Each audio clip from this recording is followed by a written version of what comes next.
أعوذ بالله من الشيطان الرجيم بسم الله الرحمن الرحيم. Now we're going to discuss Surah Al Balad. Surah Al Balad. Here you can see that it has 20 verses and it revealed in Mecca, right? Yeah. Period of revelation. Here you can see that its subject matter and style resemble those of the earliest surahs revealed at Mecca, but it contains a pointer which indicates that was sent down in the period when the disbelievers of Makkah had resolved to oppose the Holy Prophet upon the whom be Allah's speech and made it lawful for themselves to commit tyranny and excess against him. Okay, Yeah. okay.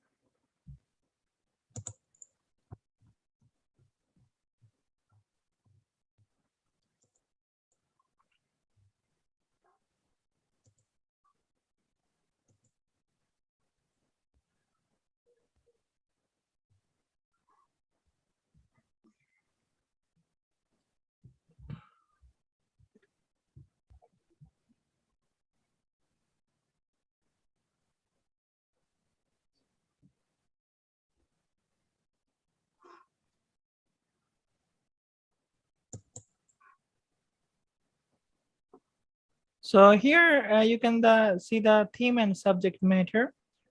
Okay.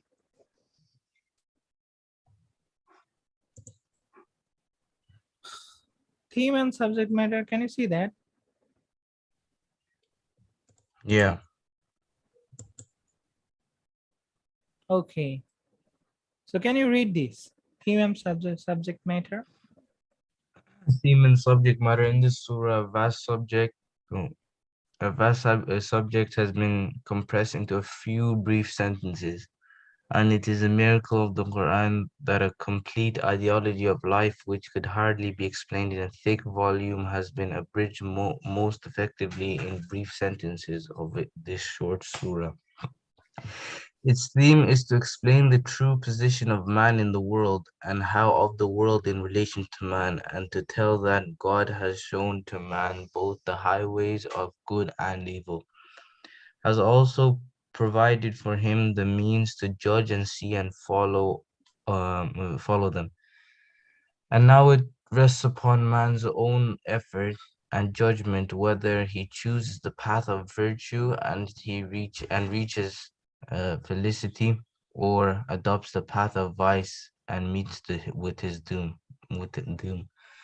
First, the city of Mecca and the hardships being faced therein by the Holy Prophet ﷺ, and the state of the children of Adam have been cited as a witness to the truth that this world is not a place of rest and ease for man, where he might have been born to enjoy life, but here has been here he has been created into toil and struggle. If this theme is read with verse 39 of Surah An-Najm, um, the, there's nothing for man But what where is it? Oh, he has strived, right? but what he has striven for. It becomes plain that in this world, the future of man depends on his toil and struggle, effort and striving. After this, man's misunderstanding that he is all in this world, and that there is no superior power to watch what he does and to call him to account, has been refuted. Then, taking one of the many moral concepts of ignorance held by man, as an example, it has been pointed out what wrong criteria of merit and greatness he has proposed for himself in the world. The person who, for um, ostentation and display, squanders heaps of wealth, not only himself prides upon his extravagances, but the people also admire him for it enthusiastically. Whereas the being who is watching over his deeds sees what that methods he obtained the wealth and in what ways and with what motives and intention he spent it. Yeah, then Allah says, we have given man the means of knowledge and the faculties of thinking and understanding, and opened up before him both the highway of virtue and vice, right? One way leads down to moral depravity, and it is an easy way pleasing for the self. The other way leads up to moral heights, which is steep like an uphill road. For scaling which man has to exercise self-restraint. It is man's weakness, right? That he prefers slipping down into the abyss to scaling the cliff. Then Allah has explained what the steep road is by following which man can ascend to the heights. It is that he should give up spending for ostensions, display, and pride, and should spend his wealth to help the orphans and the needy, should believe in Allah and his religion, and joining the company of believers, should participate in the construction of a society which should fulfill the demands of virtue and righteousness patiently, and should be compassionate to the people. The end of those who follow this way is that they would become worthy of Allah's mercies. On the contrary, the end of those who follow the wrong way is the fire of hell from which there is no escape. Yeah, so if we follow the wrong way, so we have to go where? The fire of hell, right? Into the fire Right. of hell. So here Allah explained in the verse, first of all, we can recite the surah and you can listen, okay? Okay. أعوذ بالله من الشيطان الرجيم بسم الله الرحمن الرحيم لا أقسم بهذا البلد وأنت حل بهذا البلد ووالد وما ولد لقد خلقنا الإنسان في كبد أيحسب أن لن يقدر عليه أحد يقول أهلكت مالا لبدا أيحسب أن لم يره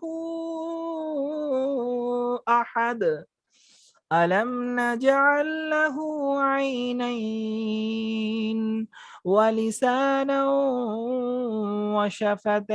وشفتين وهديناه النجدين فلاقتحم العقبة وما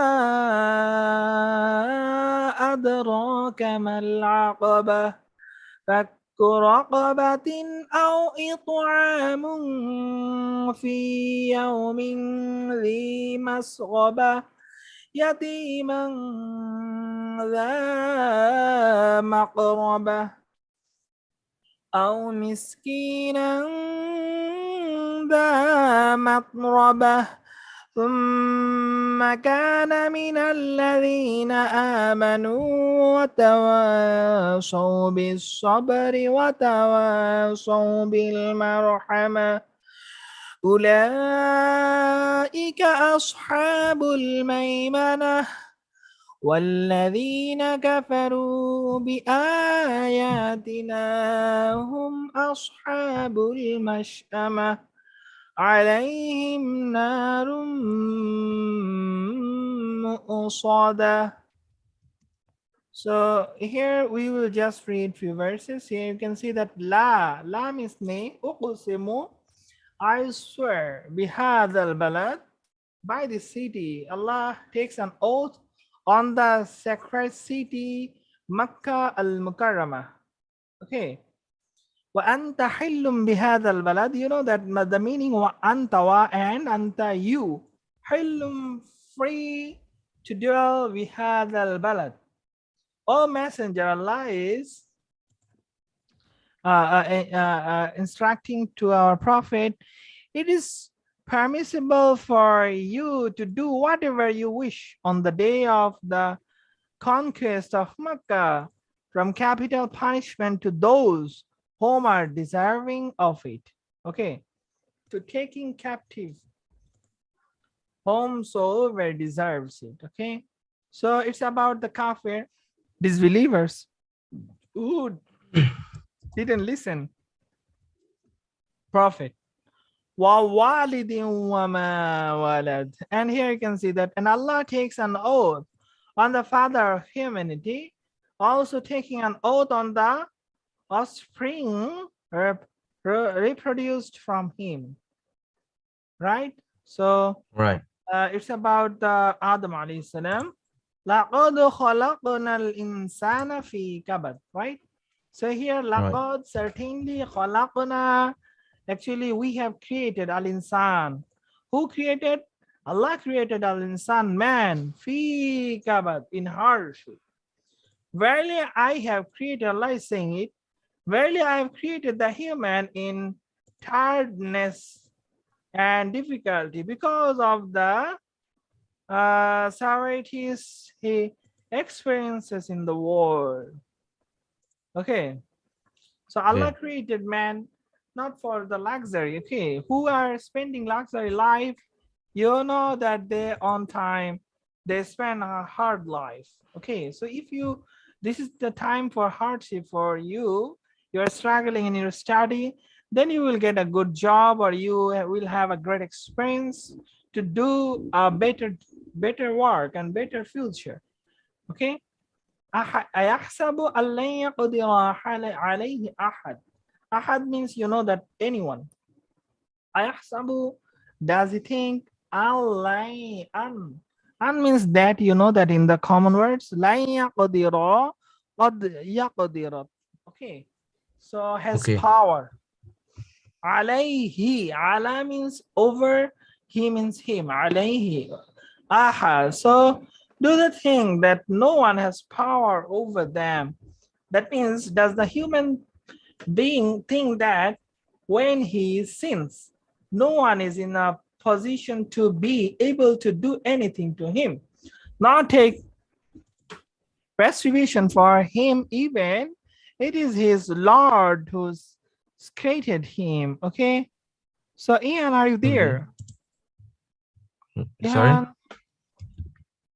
No, my other student has joined Oh, okay. Ihan. Yeah, I asked him to listen this surah.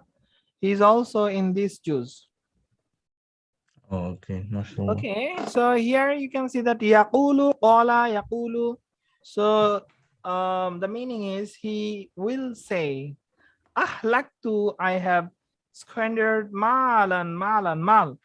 Actually, the wealth, lubada, Wealth, yeah. abundant. He says, I spent a lot of wealth heaped up. Okay, he's saying it with his pride. أَيَحْسَبُ أَنْ لَنْ يَرَهُ أَحَدٌ. Right? Do the thing that no one sees them. أَيَحْسَبُ. So here you can remember the word أَيَحْسَبُ. Does he think? أَنْ لَنْ يَرَهُ أَحَدٌ. يَرَى means sees him. يَرَى means sees him. Does he think? Does this person boastful over the wealth he has spent, think that Allah does not see him and that he will not take him to account of our wealth, how he earned it and where he spent it.